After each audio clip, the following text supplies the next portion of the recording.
أما بعد فأعوذ بالله من الشيطان الرجيم بسم الله الرحمن الرحيم وقل رب ارحمهما كما ربياني صغيرا صدق الله مولانا العظيم وصدق رسوله النبي الكريم الأمين الرؤوف الرحيم الصلاة والسلام عليك يا سيدي يا رسول الله وعلى آلك وأصحابك يا سيدي يا حبيب اللہ. میرے سب کام میری ماں کی دعاؤں سے ہوئے ہیں. میرے سب کام میری ماں کی دعاؤں سے ہوئے ہیں، ورنہ جہنم کب سرد ہواؤں سے ہوئے ہیں. ورنہ جہنم کب سرد ہواؤں سے ہوئے ہیں. اور ایک مدت سے میری ماں نہیں سوئی تابش، ایک مدت سے میری ماں نہیں سوئی تابش. میں نے ایک بار کہا تھا کہ مجھے ڈر لگتا ہے. ساتھ لکھاں زمانے وچ ہیں بھاویں، کوئی ساتھ نہیں ماں دے ساتھ ورکھا. ساتھ لکھاں زمانے وچ ہیں بھاویں، کوئی ساتھ نہیں ماں دے ساتھ ورگا. پتر پاویں زمانے دا غوث ہوئے، نہیں ماں دے پیراں دی خاک ورگا. رونق محفل نبی اکرم صلی اللہ علیہ وآلہ وسلم کے مقدس خاندان کے افراد قدسیہ، سادات کرام، محتشم علماء کرام، معززین شہر، برادران اسلام، برادران طریقت، برادران محبت، السلام علیکم ورحمۃ اللہ وبرکاتہ. اس میرے حال سے تو آپ کو بہت اچھے طریقے سے شناسائی ہے، لیکن میں سمجھتا ہوں کہ جو اس کا نام ہے الحمد میرے حال، رانا صاحبان نے آج یہاں اپنی ماں کے ایصال ثواب کے لیے یہ تقریب 40ویں کی یہاں رکھ کے بہت جامعیت کے ساتھ اور پوری معنویت کے ساتھ آج اس میرے حال کو اسم با مسمہ بنا دیا. آج اس کی مقصدیت پوری ہو رہی ہے، اور یہ دیواریں کل آپ کی گواہی دیں گی کہ آپ نے یہاں بیٹھ کے بہت خلوص سے اور بڑے انہماک سے قرآن بھی سنا تھا، اور نبی مکرم صلی اللہ علیہ وسلم کا فرمان بھی سنا تھا. ہماری دعا ہے کہ اللہ کریم رانا برادران کی والدہ ماجدہ مرحومہ مغفورہ کے درجات بلند فرمائے، اور ان کو اللہ کریم اپنے جوار خاص میں جگہ عطا فرمائے. انتہائی اختصار کے ساتھ انتہائی لطیف موضوع کے اوپر چند گزارشات آپ کی سماعتوں کی نظر کر رہا ہوں. بڑی توجہ سے سننے کی بات ہے، اور یہ بات صرف میں آپ سے نہیں کر رہا، بلکہ میں اپنے قلب و جگر سے اور اپنی روح سے اور اپنے آپ سے بھی برابر مخاطب ہوں. انسان کی روح کی پاتال میں اللہ کریم نے اپنی محبت کا جوہر اندھیر رکھا ہے، اور پھر اس کے اندر تلاش اور جستجو کا ملکہ بھی مدیت کیا ہے. اس کو ذوق جمال بھی بخشا ہے، اور پورے جہان کو اللہ کریم نے اپنے انوار و تجلیات کا ایک مرکز بھی بنا دیا ہے. دیکھنے والے کہا کرتے ہیں روشن جمال یار سے ہے انجمن تمام، روشن جمال یار سے ہے انجمن تمام. دہک رہا ہے آتش گل سے چمن تمام. کہتے ہیں کہ اگر صحیح لوگوں کے سینوں کی جستجو کی جائے تو ہر سینے میں اللہ کو پا لینے کی اور اس کو دیکھنے کی تڑپ موجود ہے. کوٹھے تے چڑھ ویکھ فریدا گھر گھر لگی آگ میں جاتا ایک میں اٹھا اتھے مٹھا یہ سارا جگ آگوں کی پاتال میں اس جوہر محبت کا موجود ہونا اور پھر انسان کو ذوق جمال کا بخشنا اور پھر اس کو جستجو عطا فرما دینا. بندہ جب نماز کے لیے مسجد کی طرف جاتا ہے تو ایک رسی اسے کھینچ رہی ہوتی ہے اور وہ رسی اللہ کے پیار کی رسی ہے, اللہ کی محبت کی رسی ہے. جب وضو کر رہا ہوتا ہے تو اس وقت بندہ مومن جس کو اللہ کریم نے کچھ جو جوہر محبت ہے اس کی گرد جس کی جھڑی ہوئی ہے, جھاڑ رکھی ہے جس نے اپنی گرد, اس کو یوں محسوس ہوتا ہے جیسے میں معراج میں جا رہا ہوں. اسی لیے تو حضرت امام حسن مجتبی رضی اللہ تعالیٰ عنہ جب وضو فرماتے تھے تو کسی نے پوچھا حضور کب کبھی تاری ہے, لذب الاندام ہو, کانپ کیوں رہے ہو؟ تو ارشاد فرمایا تمہیں معلوم نہیں میں کس سے ملاقات کے لیے جا رہا ہوں, میں کس سے بات کرنے کے لیے جا رہا ہوں. حضرات میں عرض یہ کرنا چاہتا ہوں کہ انسان کی روح پیاسی ہے کہ اس کو اللہ ملے, وہ اپنے رب کی تجلیات کو دیکھے. اور پروردگار عالم کا یہ اصول یہ ہے اس جہان میں اس کی سنت قائمہ یہ ہے کہ اللہ کریم اپنے جمال مطلق کے نظارے بھی بالکل اسی طرح پردے نہیں اٹھاتا. اس نے بھی سنت قائم رکھی ہے کہ ہر چند کے ہو مشاہدہ حق کی گفتگو بنتی نہیں مادہ و ساگر کہے بغیر. بہت اشتیاق کے ساتھ بہت شوق کے ساتھ جناب موسیٰ کلیم اللہ علیہ السلام نے عرض کیا تھا کہ جب تم اتنا اچھا بولتے ہو, جب تیرے کلام کے اندر اتنی لذت ہے, تیرے دیدار میں کیا چاشنی ہوگی. رب آرینی مجھے اپنا دیدار کروا, مجھے اپنا دیدار کروا, مجھے اپنا دیدار کروا, میں تجھے دیکھنا چاہتا ہوں. پہلے تو ارشاد ہوا لن ترانی, نصرت تم دیکھ نہیں سکتے اس لیے کہ میری ذات کا جلوہ یہ محمد مصطفیٰ کی امانت ہے. جب تک وہ دیکھ نہیں دیتے تو کسی کو دکھلا نہیں سکتا. پہلے تو لن ترانی کا جواب ملا اور جب اسرار پڑا تو پھر اللہ کریم نے ارشاد فرمایا موسیٰ پہاڑ کی طرف دیکھ. دیکھنا کس کو تھا, طلب کس کی تھی, جستجو کس کی تھی, خواہش کس کے دیکھنے کے لیے کی تھی؟ اور جواب مل رہا ہے انظر الی الجبل, موسیٰ پہاڑ کی طرف دیکھو. اللہ کریم نے سوئی کے ناکے کے کروڑویں حصے کے برابر تجلی ڈالی, پہاڑ جل گیا اور موسیٰ علیہ السلام غش کھا کے گر پڑے. لیکن عرض یہ کرنا چاہتا ہوں طلب خدا کی تھی, مجاز کی طرف رخ کر دیا اور میں پوچھا پہاڑ کی طرف دیکھو, پہاڑ سے تجلی پاؤ گے, یہاں سے تمہیں فیضان نصیب. جناب حضرت یعقوب علیہ السلام کے بارے میں قرآن مقدس میں واقعہ تفصیل کے ساتھ موجود ہے کہ جناب حضرت یوسف علیہ السلام جب دور ہو گئے تو اتنے روئے کہ ان کی آنکھیں سفید ہو گئیں. بعض مفسرین اور مترجمین نے لکھا کہ جناب یوسف کے فراق میں روتے رہے اور بیٹے کے غم اور صدمے کی وجہ سے اور اس کی جدائی کی وجہ سے ان کی آنکھیں سفید ہو گئیں. لیکن بھلا ہو مولانا روم کا, بھلا ہو علماء مفسرین کا اور حضرت ضیاء الامت جسٹس پیر محمد کرم شاہ نظری رحمت اللہ تعالیٰ علیہ کا, جنہوں نے ارشاد فرمایا کہ پیغمبر یہ صبر و ثبات کا کو حوالیہ ہوتا ہے. اگر پیغمبر ہی اپنے بیٹے کے فراق میں اپنی آنکھیں کھو بیٹھے تو پھر صبر میں ایگزامپل کون بنے گا, ماڈل کون بنے گا؟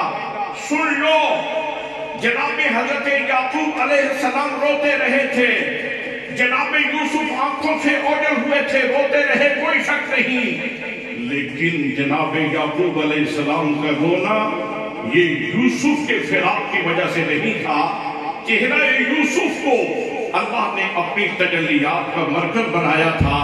وہ چہرہ یوسف کے پیالے سے شراب طہور پیا کرتے تھے اللہ کے دیدار کی۔ چہرہ یوسف ان کے لیے اللہ کی تجلیات کا مرکز تھا، وہ اللہ کا دیدار کیا کرتے تھے۔ حضرات محترم، اس کا مطلب یہ ہے، بتانا یہ چاہتا ہوں کہ اللہ کریم کی یہ سنت قائمہ ہے کہ مجاز کے پیالے میں وہ اپنی شراب طہور پیار کی پلا دیتا ہے۔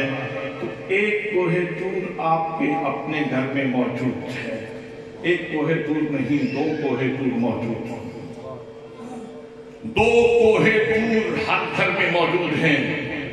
تیرا باپ کوہ طور کا درجہ رکھتا ہے تیرے لیے، تیری ماں تیرے لیے کوہ طور کا درجہ رکھتی ہے۔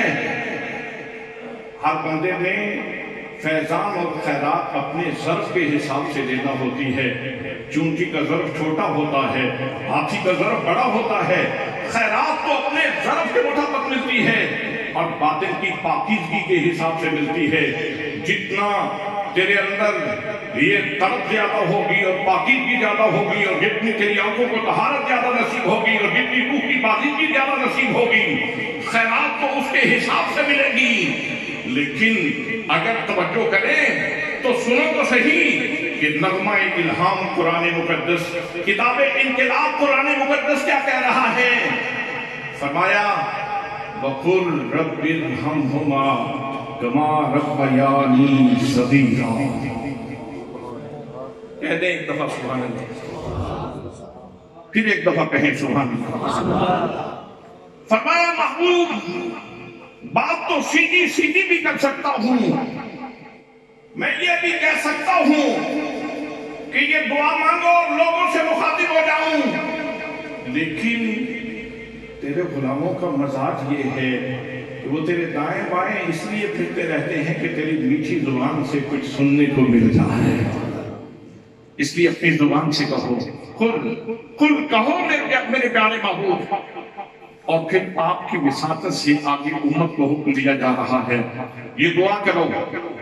ہر مومن، ہر مسلمان، ہر اللہ کی بارگاہ میں جھکنے والا، ہر اللہ کی بارگاہ میں سر تسلیم خم کرنے والا، وہ یہ دعا کرے، رب پروردگارا ارحمہما، ان دونوں کے اوپر رحمتوں کے دروازے کھول دے، کما جس طرح کے ربیانی یہ تیری صفت کا مظہر بنے رہے۔ رب تو ہے، ربوبیت تو تیری شان ہے، اور یہ میری ماں بھی تیری صفت ربوبیت کا مظہر بنی رہی، اور میرا باپ بھی تیری صفت ربوبیت کا مظہر بنا رہا۔ تو مالک چھوٹی عمر تھی، بہت چھوٹی عمر تھی، میں تو حرکت بھی نہیں کر سکتا تھا، میں تو اپنا پہلو بھی نہیں بدل سکتا تھا، رات کو سردیوں میں بستر کے اوپر پیشاب کر دیا کرتا تھا۔ تو جس طرح تو ہماری غلاظت کو دیکھنے کے باوجود پھر بھی نوازتا رہتا ہے، تیرے کرم کے، تیرے عنایات کے سلسلے رکتے نہیں ہیں، ایسے ہی جب تو نے میرے باپ کو اپنی صفت ربوبیت کا مظہر بنایا ہے، جب تو نے میری ماں کو اپنی صفت ربوبیت کا مظہر بنایا ہے، میرے جسم سے نکلنے والی غلاظت سے اس نے نفرت نہیں کی، اس نے پھر بھی مجھے سینے سے لگا رکھا ہے، اس نے پھر بھی مجھے سینے سے لگائے رکھا ہے۔ حضرات محترم، اس لیے میں نے کہا کہ ماں کو بہت دھیان سے سنو، ماں کو بہت پیار سے دیکھو، باپ کو بہت احترام سے دیکھو، باپ کی بات بڑے دھیان سے سنو، اس لیے کہ جب ماں بولتی ہے تو ماں کے لہجے میں خالق کائنات کے لہجے کا حسن اور جاذبیت موجود ہوتی ہے۔ جب باپ بولتا ہے تو اس کو بھی اللہ کریم نے اپنی شان ربوبیت کا مظہر بنایا ہے۔ اس لیے حضرات محترم، انسان کو ویسے بھی اپنے والدین کا احترام تو کرنا چاہیے، ان کے سامنے بچ جانا چاہیے، اور اس لحاظ سے میں اپنے ان بھائیوں کو سلام عقیدت پیش کرتا ہوں۔ رانا برادران کو کہ جب کسی دکان کا افتتاح کرنا ہوا تو لوگ بہت بڑے بڑے بزرگوں کو بلاتے ہیں. انہوں نے کہا اماں تجھ سے بڑا بزرگ کون ہوگا؟ میرے لیے تو تو کوہ طور بھی ہے، مرکز نور بھی ہے، اس لیے میری دکان کا افتتاح میری ماں کرے گی. بات احساس کی ہے، بات کو سمجھنے کی ہے، بات گہرائی تک جانے کی ہے، بات محسوس کرنے کی ہے. دوستان محترم، مجھے یاد ہے کہ جب میری والدہ ماجدہ کا وصال ہوا میں بہت رویا اور اس دن میں اس لیے بھی بہت رویا کہ میرے اللہ، میں تو ماں کے لہجے میں تجھے سنا کرتا تھا، ماں کے روپ میں تیری ادنا سی جھلک دیکھا کرتا تھا، تیری ادنا سی جھلک دیکھا کرتا تھا. میرے لیے تو وہ کوہ طور کا درجہ رکھتی تھی، میرے لیے تو وہ مرکز نور کا درجہ رکھتی تھی. اب ماں کے اس پیارے لہجے کو، جس لہجے میں تیرے پیار کے لہجے کی مٹھاس تھی، اب میں کہاں سے سنوں گا؟ کون سنائے گا؟ دنیا میں میرے لیے تو وہ ایک ہی ہستی ہے کہ جس کے لہجے میں مجھے میرے رب کا پیار نظر آتا ہے. جب باپ بھی چلا جائے اور پھر ماں چلی جائے تو یقیناً انسان کو ایسے لگتا ہے دنیا میں رہنا مجبوری تو ہے، لیکن زندگی کے خوبصورتیاں روٹ جاتی ہیں، زندگی بیگانے کی طرح لگنا شروع ہو جاتی ہے. پیغمبر اعظم رسول اکرم صلی اللہ تعالیٰ علیہ وسلم نے پھر تشریحات میں اور لطف پیدا کر دیا اور معنویت پیدا کر دی اور مزہ پیدا کر دیا. میرے آقا کریم صلی اللہ تعالیٰ علیہ وسلم نے سادے ذہنوں کے لیے بھی اتنا سامان دے دیا. فرمایا الجنت تحت اقدام الامہات، جنت کے متلاشی ہو، ماں کے قدموں کے نیچے جنت پڑی ہے، تلاش کر. ماں کے قدموں کے نیچے جنت ہے. اور والد کہ اگنور کر دیا جائے نہیں. فرمایا الوالد باب الاوسط من ابواب الجنہ، والد جنت کا مین گیٹ ہے. جنت میں جانے سے پہلے دروازے سے تو ظاہر ہے گزرنا ہوگا، تو نہ ماں کی طرف پیٹ کر اور نہ باپ کی طرف پیٹ کر. دوستان محترم، ماں جس کے بارے میں روایت ہے، ثقافت کے حوالے سے مجھے کوئی اتنی اس کی سند معتبر نہیں لگتی، لیکن بات خوبصورت ہے کہ ماں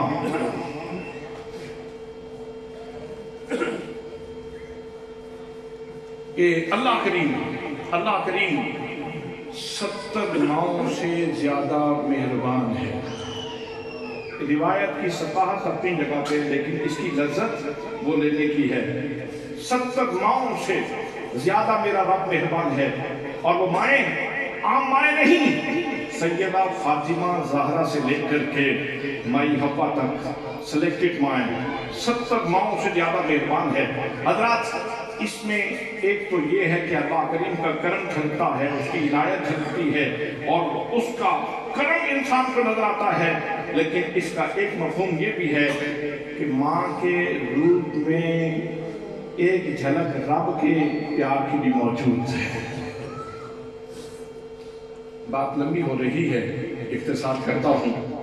بس یہ نبی مکرم صلی اللہ تعالیٰ علیہ وسلم مقام جارحانہ کے اوپر تشریف فرما ہے، مال غنیمت تقسیم فرما ہے. گڑیا آ گئی، دیہاتی سی گڑیا، سادگی کا مرقع گڑیا.